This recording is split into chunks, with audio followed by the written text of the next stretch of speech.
Okay, good morning. Last lecture, we ended it by talking about the differences between direct and indirect injection diesel engine. Okay, and we mentioned that the difference between both of them is the place where we start the injection.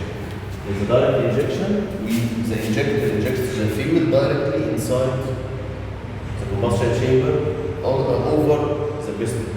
While for the indirect injection, it injects the fuel in a bleed chamber that is connected with the main combustion chamber using a small orifice. Okay? Why do we have those two designs? What is the reason for that? Correct. We mentioned earlier that the mixing of diesel fuel is heterogeneous. Okay?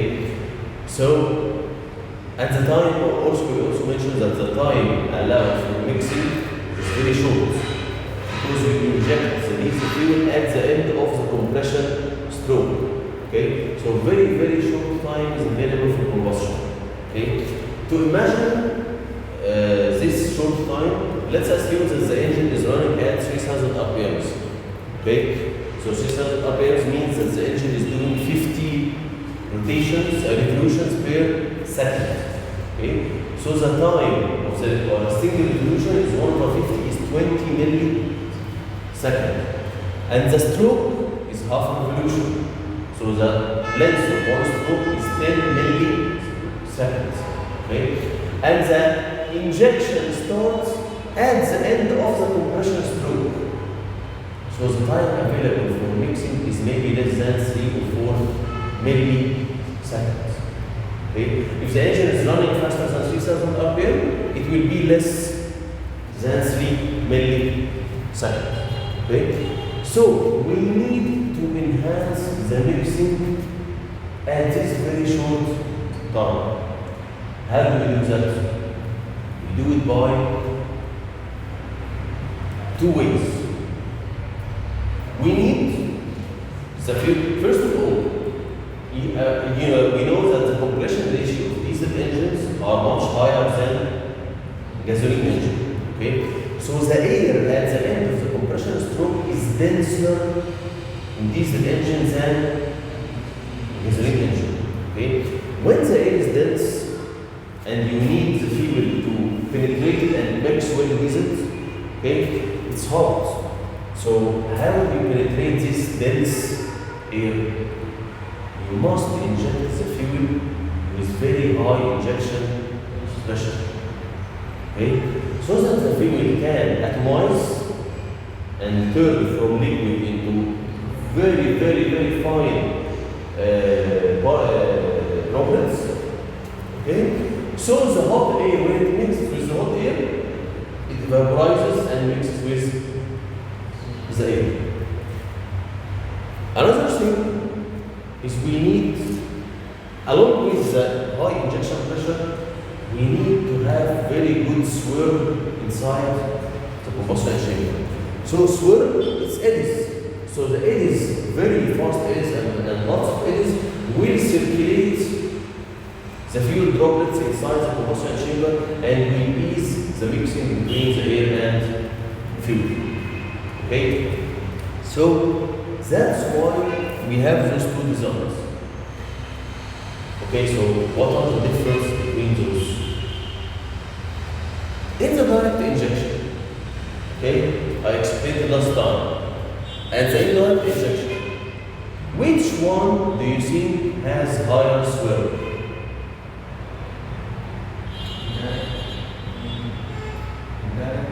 Indirect? Why? Because it has like a separate free chamber. Yes.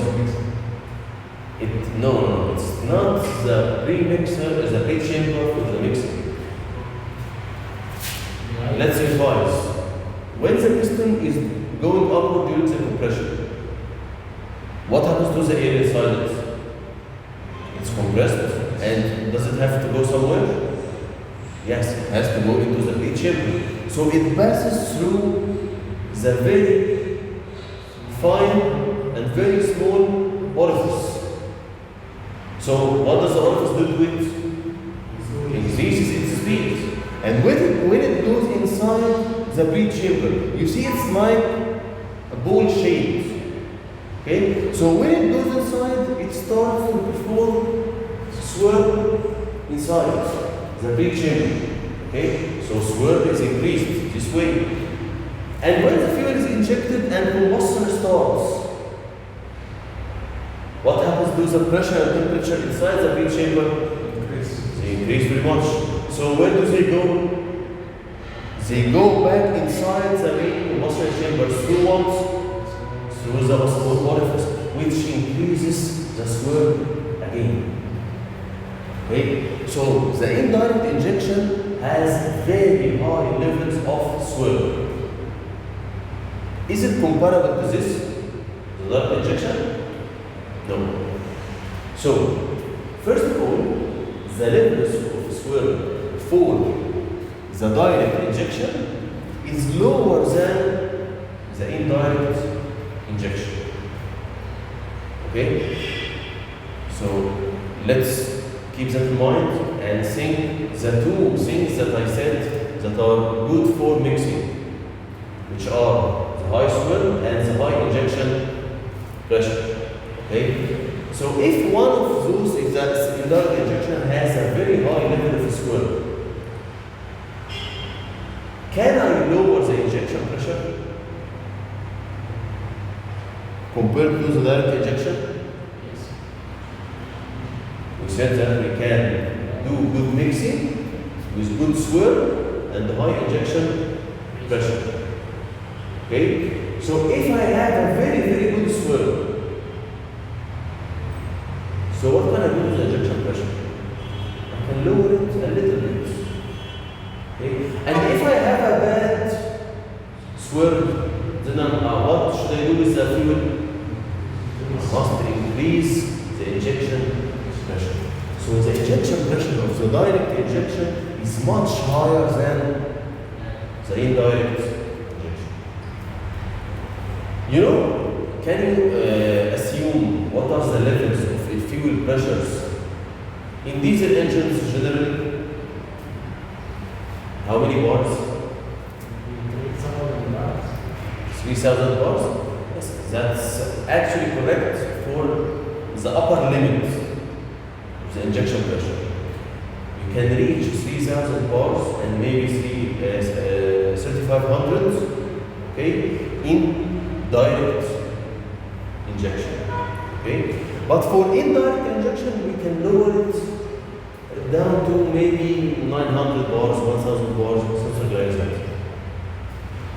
Okay? And from 1,000 to 3,000, it's for the direct injection. Okay? Can you imagine what is 1,000, 2,000, 3,000 bars? It's a very high number. Okay? And very high number means very high power consumption for the fuel pump. Okay? And very high power consumption requires, very high pressures requires thicker materials, okay, and heavier parts and higher costs. Okay? So as I increase the injection pressure, okay, it will become less fuel efficient, okay, and it will become also more costly, okay, and heavier. Okay? And at some point, when you keep increasing the injection pressure for the direct injection, you will reach a point that it will be no longer useful, because you have to consider something. When you increase the injection pressure, what happens to the speed of the jet exiting the injector? The speed of the fuel jet exiting the injector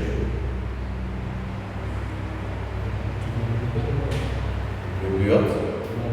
Low. Okay.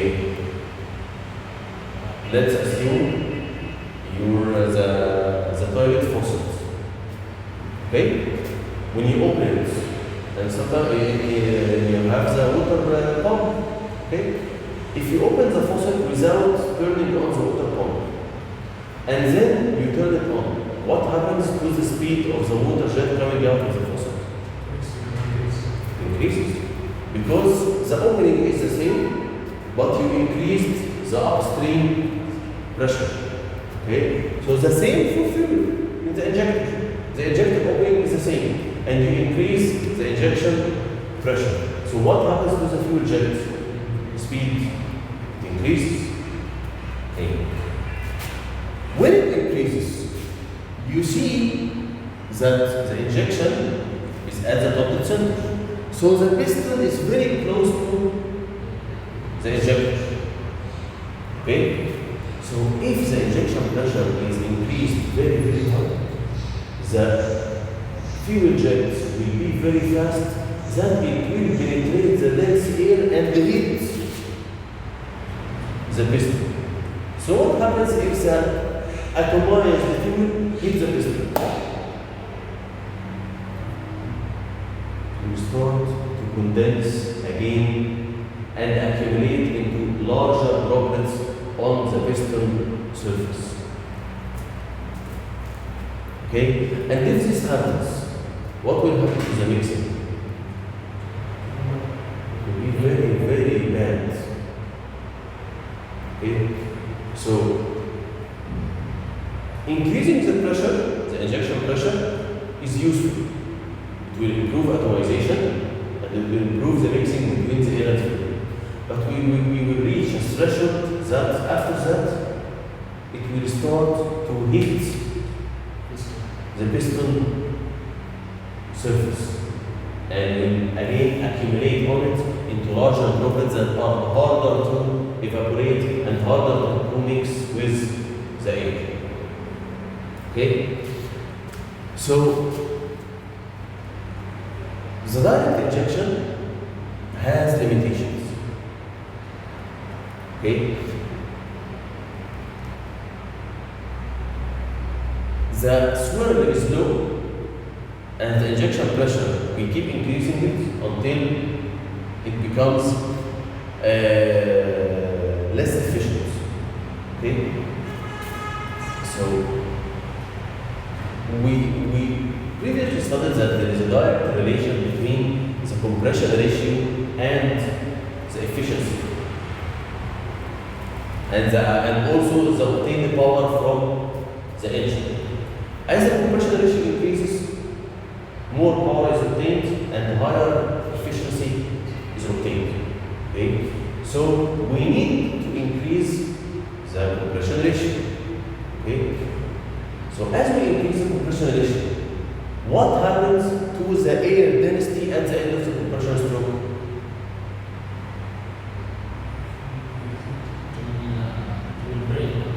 Will increase.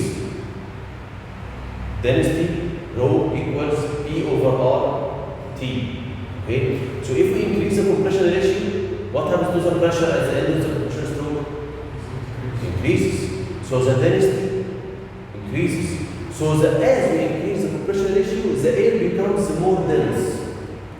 And to penetrate this dense air, we need to increase the fuel pressure more.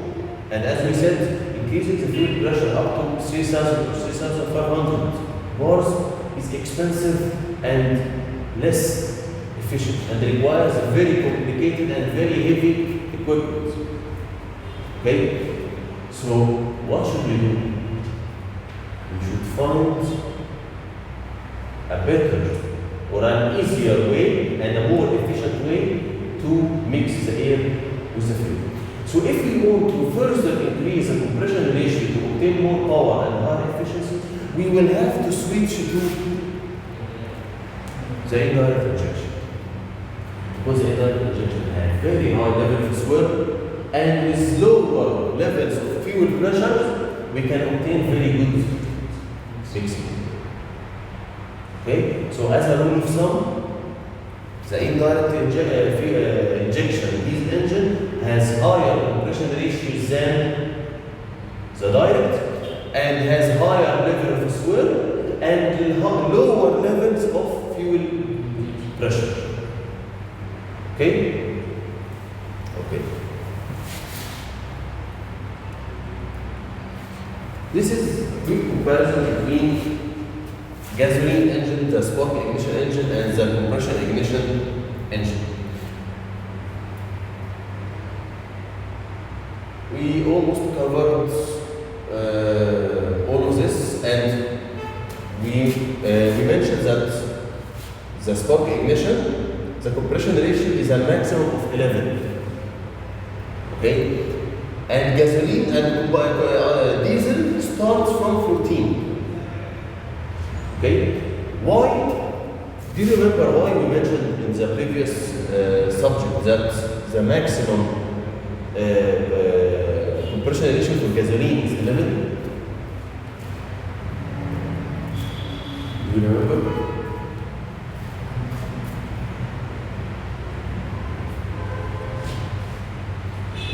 Okay, I'll say it.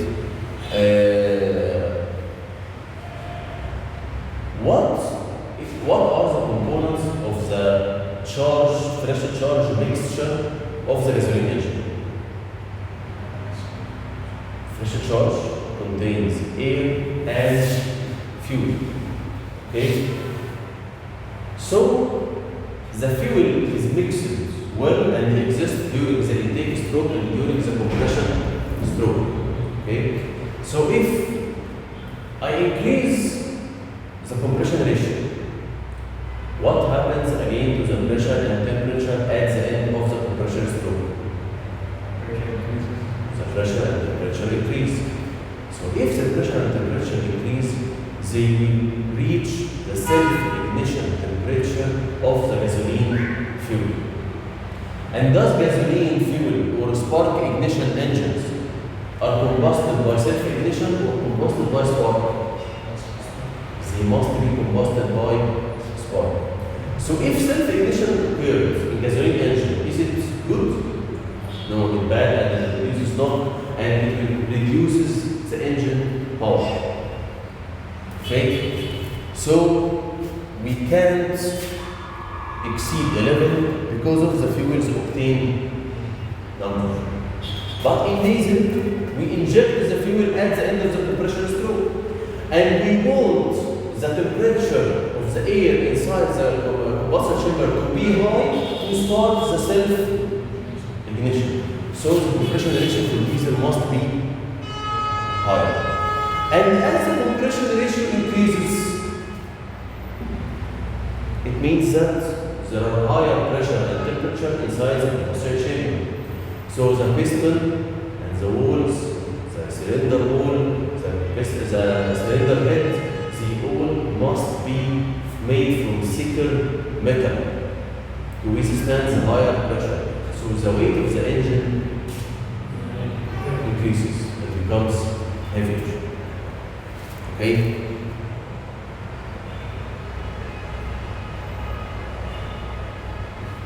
There is an important point here. For the generated pressure, the spark ignition, we say it's homogeneous mixture, so high pressure. For compression ignition, we say it's heterogeneous mixture, so low pressure. Doesn't this contradict what we said earlier? We said that the pressure, even the compression ratio of the diesel is much higher than the gasoline. So how come gasoline has higher generated pressure than diesel?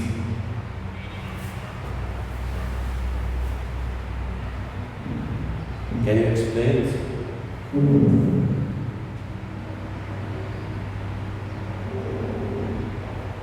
Okay.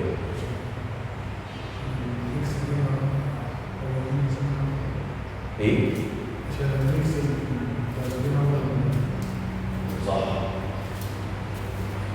In gasoline, when the spark occurs, okay, what happens? Combustion starts. When the combustion starts, all the fuel and the air are mixed well and ready for combustion. So as the spark is produced, all the fuel and air are combusted at the same moment. So the pressure generation rate is very high. But in diesel, what happens? You can start the injection of the fuel at the end of the compression stroke. Does the combustion, for liquid, the diesel or gasoline are most liquids, okay? Does combustion start when the fuel is in the liquid phase? Occurs in the vapor phase, okay? So, what happens is the diesel injection? When the fuel, the diesel is injected, it must be injected with good pressure to atomize and break into very fine droplets. Liquid droplets. These liquid droplets are heated with the hot air, the hot compressed air inside the cylinder, and they mix with the air. Okay, they then transform from liquid to vapor, and then if the self-ignition temperature is reached, they combust. Okay, and as more fuel is mixed with the air, combustion continues. Okay? So is combustion in combustion ignition engine sudden or gradual? It's gradual. Okay? So the pressure rise is lower than gasoline. But we are talking about the pressure rate or the pressure generation rate. Okay? But what about the overall pressure? Which one has higher overall pressure? Of course, diesel has higher overall pressure. Okay?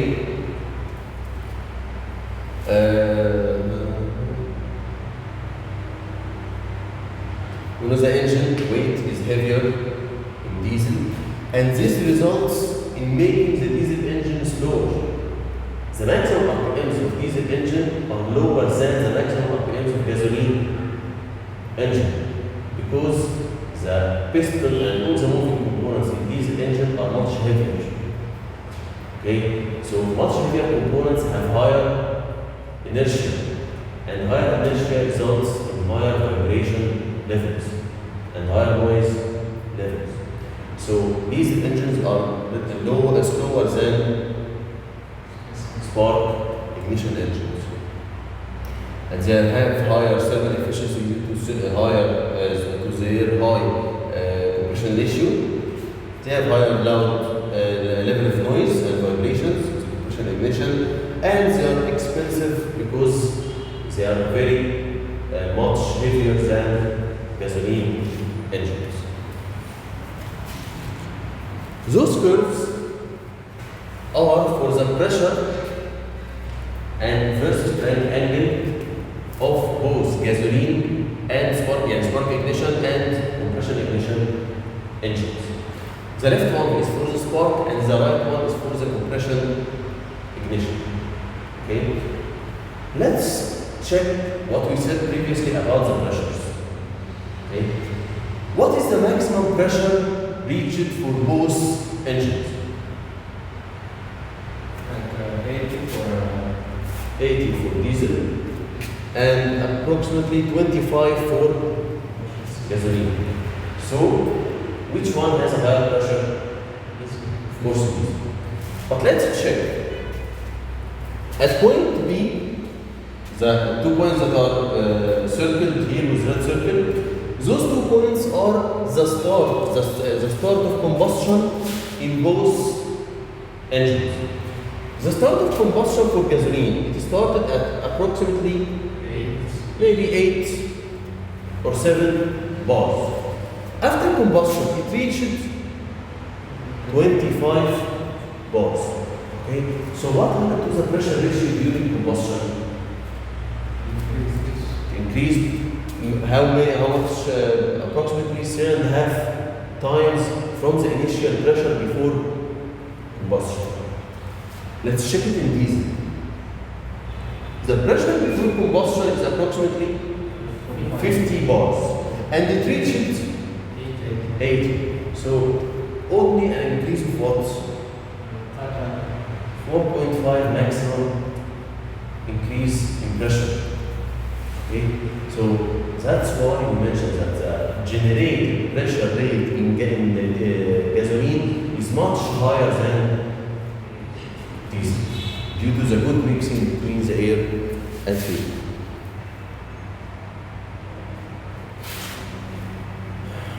Quick comparison also about octane and cetane number. The octane number is for gasoline, cetane is for diesel. The octane number and the cetane number are exactly the opposite of each other. Octane number is the ability of the fuel to resist self-ignition. Okay? While the cetane number is the ease at which the fuel ignites. So higher octane number means the self-ignition resistance increase and it's harder to combust. While higher cetane number, it means that the fuel is easier to combust. Okay?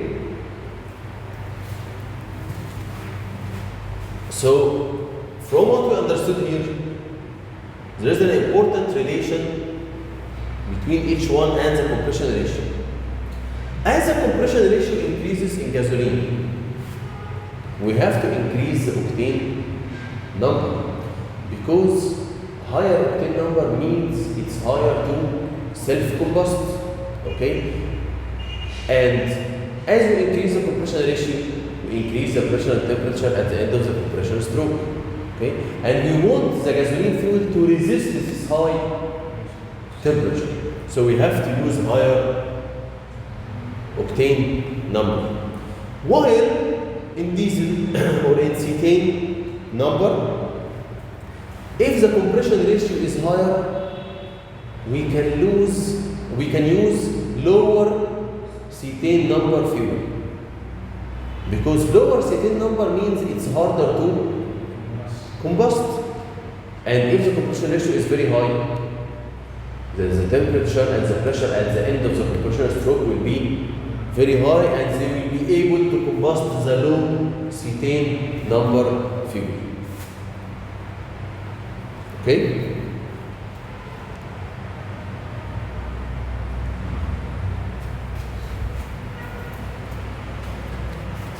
For the diesel engine operating cycles, diesel is based on the diesel cycle. Okay? This is the ideal diesel cycle. If you remember, we mentioned that gasoline cycle is constant volume heat addition, while diesel is constant pressure heat addition cycle. Okay? This is the ideal diesel cycle, which heat addition happens at constant pressure, but this isn't what actually happens. Okay? Part of the heat addition is added at constant volume and part is added at constant pressure. So you find the 5 points ideal Zilliger cycle. It has part of the heat input happens at constant volume at the top dead center, and the other part happens at constant pressure when the piston is moving down. Okay? And of course, when we check the actual naturally aspirated diesel cycle, it seems very much like the gasoline naturally aspirated cycle. Okay? You can see that the intake pressure is lower, slightly lower than the exhaust pressure, because the intake will slightly create a slight vacuum. Okay? And the exhaust pressure is higher than the atmospheric pressure. So at this corner, the left corner of the curve, okay, this is atmospheric pressure. Exhaust must be higher than the atmospheric, and intake must be lower than the atmospheric. Okay, but this is for the naturally aspirated cycle. What about the turbocharged cycle? For the turbocharged cycle, okay, the intake pressure is higher than atmospheric. And also the exhaust pressure is higher than atmospheric. So both intake and exhaust lines are above the atmospheric level. Okay? But which line is higher? Is higher one? The intake or the exhaust line? Exhaust is high. No. Why do we want the exhaust to be higher than the intake? Higher than the atmospheric? Because flow occurs from the higher to lower pressure. So to exit the exhaust outside, it must be slightly higher than the atmospheric pressure. But for the turbocharged cycle, we have a turbocharger to compress the intake air. Okay? The compressed intake air has higher pressure than the exhaust pressure. So you will see that the higher pressure line is the intake pressure, which continues to the compression, combustion, and returns to the exhaust. Okay? But in turbocharged, both pressure lines, intake and exhaust, are still higher than atmospheric. Okay?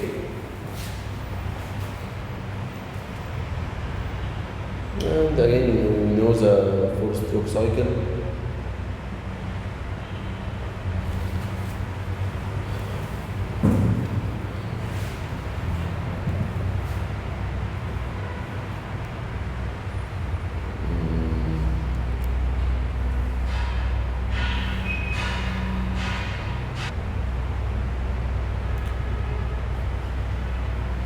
I want you to check this video for a diesel fuel injector.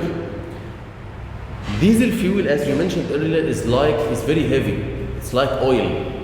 Okay? I want you to check what happens at higher injection pressures to the diesel fuel.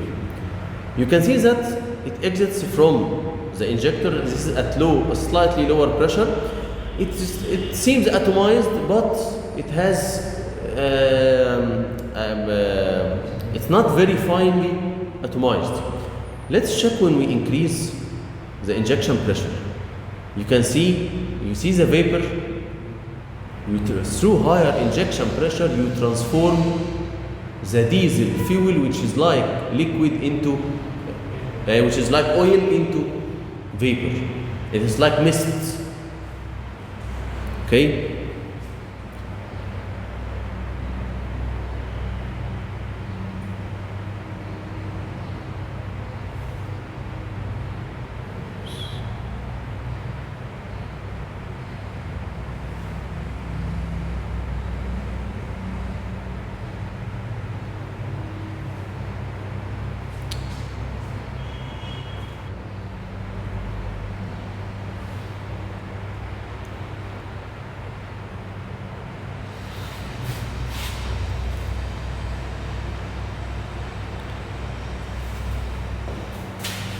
Look at the flow of air. Have we tried due to the intake valve design to make the intake air enter as swirling? Okay, check it again. You see that due to the intake air valve design, the air entering the combustion chamber is having swirl motion.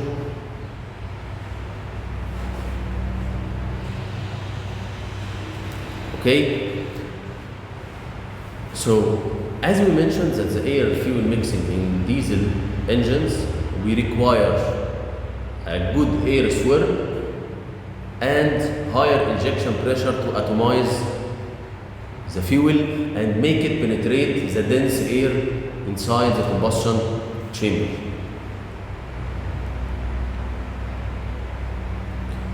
So this is what we previously mentioned as a comparison between the direct and the indirect. So again, just to remind you, which one has a higher injection pressure? The direct injection diesel engine has higher fuel injection pressure. Which one has good swirl? The indirect has very good swirl. Okay? Okay. So, for the direct injection diesel engine, how can we increase or improve the air fuel mixing? In the direct injection, we mentioned that we have low swirl. Okay, so how do we increase the air fuel mixing? We can try to do it from the air side to try to increase the swirl, and from the fuel side. Okay, to try to make the fuel mix with all the air that is inside the combustion chamber. How do we do it from the air side? We can do it from the air side to try to increase the swirl during the intake stroke and during the compression stroke. How can we increase the air swirl during the intake stroke? Yes, the design of the intake valve, okay, which makes, as we watched in the previous video, that makes the fuel enter with a swirling motion. Okay, and we can also try to increase the swirl, the air swirl during the compression stroke by specially designing the ball of the piston. You can see the design of the ball of the piston. When the piston goes up, it compresses the air inside. So the air tries to move, and inside this specially shaped ball, which you can see down there, it creates higher swirl level. Okay? But still, after we do both those things, the swirl level is still lower than the indirect injection. So if we want to improve the fuel mixing, the air fuel mixing more, we will have to try from the fuel side, which is, as we mentioned, try to increase the injection pressure. Okay? But in increasing the injection pressure, as we mentioned, we can't do it infinitely. We have limits. So how do we further increase the air fuel mixing? Okay, we try to increase the contact area between the air and fuel to increase the mixing. How can we do it? Instead of using a single hole injector, we can use like this multi-hole injector. Okay, so instead of fuel exiting from a single hole from the injector, it's distributed. For example, here across 8 holes, so that, as you can see, mixing and combustion starts at many points inside the combustion chamber. Okay?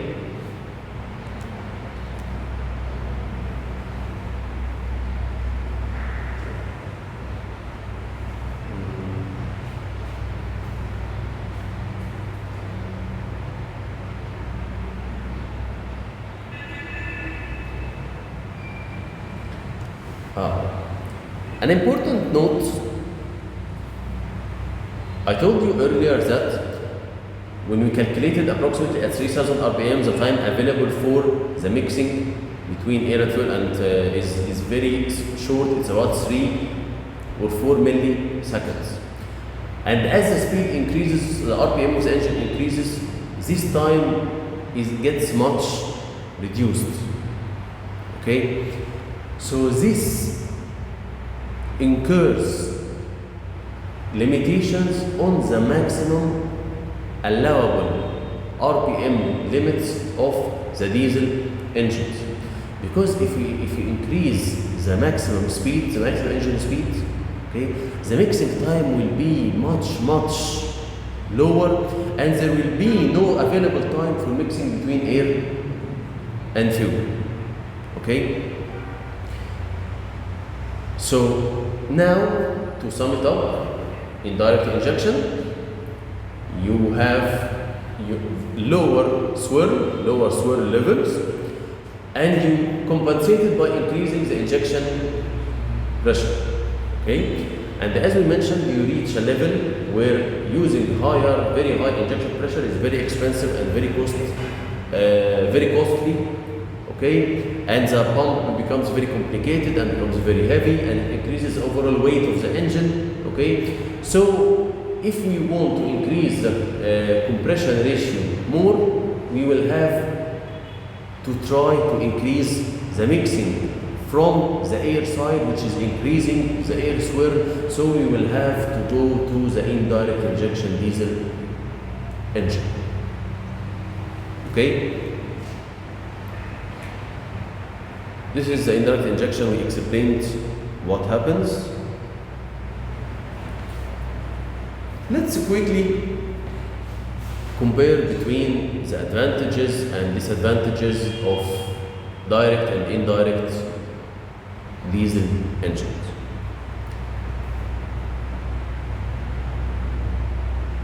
We will compare first of all the advantages of the indirect injection compared to the direct injection, and the disadvantages later. As for the advantages, indirect injection has higher swirl motion, which results in better fuel-air mixing. Okay, this allows us to use lower fuel injection pressure. Okay, which makes the injection pressure simpler and cheaper. Okay, and it allows us also to use higher compression ratios. Okay, because the fuel can easily penetrate dense air when we have higher swirl. Okay, and higher compression ratios result in higher efficiency and higher power obtained from the engine. Okay. When you have higher compression ratio, you have higher temperature at the end of the compression stroke. And in the indirect injection diesel engine, we have good swirl. So the fuel can be easily ignited, and it can be ignited quicker. So it shortens what's called the ignition delay period. Okay, which lowers the knock and engine noise. Shortly, what is ignition delay period? We explain in detail. Ignition delay period is the time between the start of injection and the start of combustion. So what is that? When you inject the fuel from the injector, does it combust right away? As I mentioned earlier, when the fuel is injected, it must be atomized. And the atomized droplets must be vaporized. And the vaporized fuel must mix with air. And it must mix with the air to form combustible mixture within the air to fuel, the flammability limit of the fuel. Then combustion occurs. So all these steps require time. Okay? And also to start the combustion, even if we reach the phase where the fuel is vaporized and mixed with the air, does fuel combust right away? It must be chemically decomposed. The fuel is large hydrocarbon chain, so it must be broken down. So chemical decomposition occurs. And when chemical decomposition occurs and there is oxygen around it, combustion starts. So from the start of injection to the start of combustion is the ignition delay period. Okay? For the indirect injection, the ignition delay period is lower, which results in a lower knock and lower engine noise. Okay? We will explain this phenomenon later. So what about the disadvantages of the indirect injection diesel engine?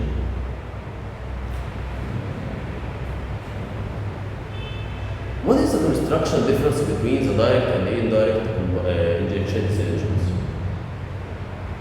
From the construction point of view, we added breech chamber to the indirect injection diesel engine in the cylinder head. Okay? So the combustion starts inside the cylinder or in the cylinder head? In the cylinder head. Okay? The cylinder head contains the valves and the camshafts, etc. It must be cooled, right? That's why you have coolant and you have oil to lubricate and cool the engine. So when the combustion starts in the cylinder head, does all the heat from the combustion is used to push the piston, or good part of the heat is released as cooling losses in the cylinder head? Part of the heat is lost as cooling losses in the cylinder head. And if heat is lost, what happens to the thermal efficiency? Decreases. So the indirect injection has lower thermal efficiency. And this design also has another drawback, which makes the engine very hard to start in the cold weather. Why? Because in the cold weather, even in the cold start in normal weather, okay, in the cold start, the engine, all this metal block is in equilibrium with the ambient. It has the same temperature as the ambient air, so it has a low temperature. And how does fuel combust in diesel engine? Combust with self-ignition. When the air inside the combustion, the combustion chamber and inside the cylinder reaches the self-ignition temperature. How does it reach self-ignition temperature? During compression stroke. So if the engine has larger surface, or the combustion chamber has larger surface, okay, what happens to the heat transfer from inside to outside the combustion chamber? It increases. So the compressed air can cool down easier in indirect injection diesel engine due to the higher contact surface area of the main chamber and the pre-chamber. So it makes the engine cold start, especially in cold weather, very hard. That's why we need to add glow plug. You see this picture is right? You see this glow plug? Okay, it's an electric heater which is added to the breech chamber. So in cold start, when the engine is very cold, it heats the air around the fuel. So it can make this air reach the self-ignition temperature of the fuel and start the combustion. Okay? So does this mean that only indirect injection diesel engines have the glow plug?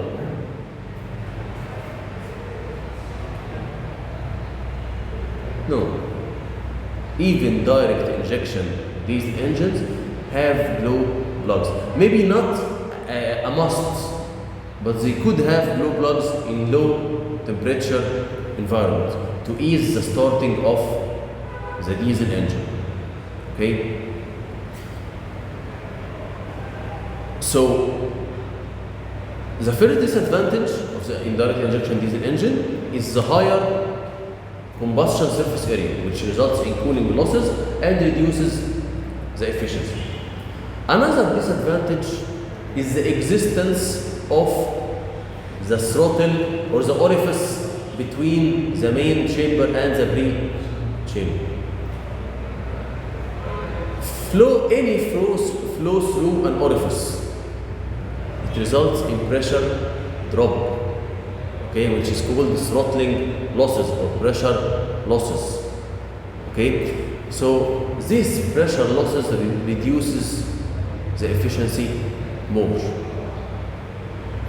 Okay, so the two disadvantages of the indirect injection diesel engine are related to its construction design. Okay, the first one is due to the larger surface area, and the second one is due to the orifice, which results in pressure losses and throttling losses. Okay, that's